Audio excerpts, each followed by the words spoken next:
It's easy to think about the history of philosophy in thoroughly European terms.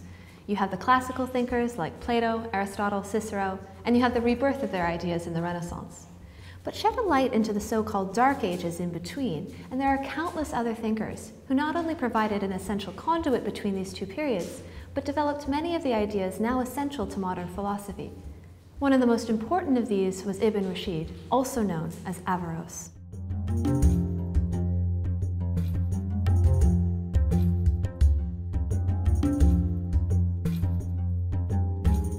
Averroes was a polymath, a Renaissance man 300 years before the Renaissance, but his most important and most dangerous ideas pertain to the nature of reality itself. In his book, The Incoherence of the Incoherence, Averroes defended the great philosopher Aristotle against attack and set out the importance of natural laws. Against those who argued that every event in nature is caused by God, Averroes maintained that we can perceive natural laws which dictate events in the world around us. For instance, if cotton burns when touched by fire, it's not because God willed the burning, but because natural law dictates that fire burns cotton.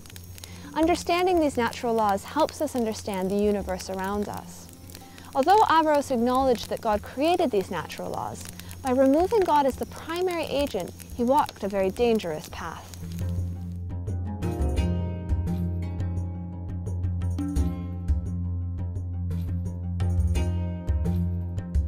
Averroes lived during the 12th century under the Almohad Caliphate, a period which saw a strengthening of literalist interpretations of the Quran and a limiting of philosophical speculation.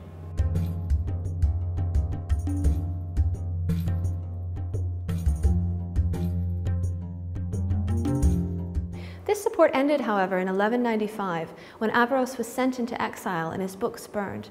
The theologians and jurists whom he had opposed were probably at the root of this.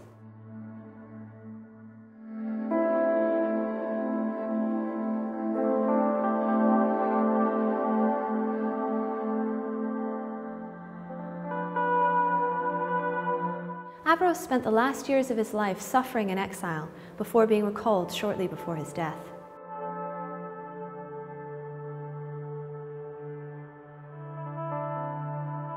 Averroes was not only an important source for later studies of Aristotle, which shaped most of Western philosophy, but had a following in its own right, though it often clashed with the doctrines of the Catholic Church. As we begin to undo the Eurocentrism of past centuries of scholarship, we're able to shed more light on the essential role played by philosophers such as Averroes.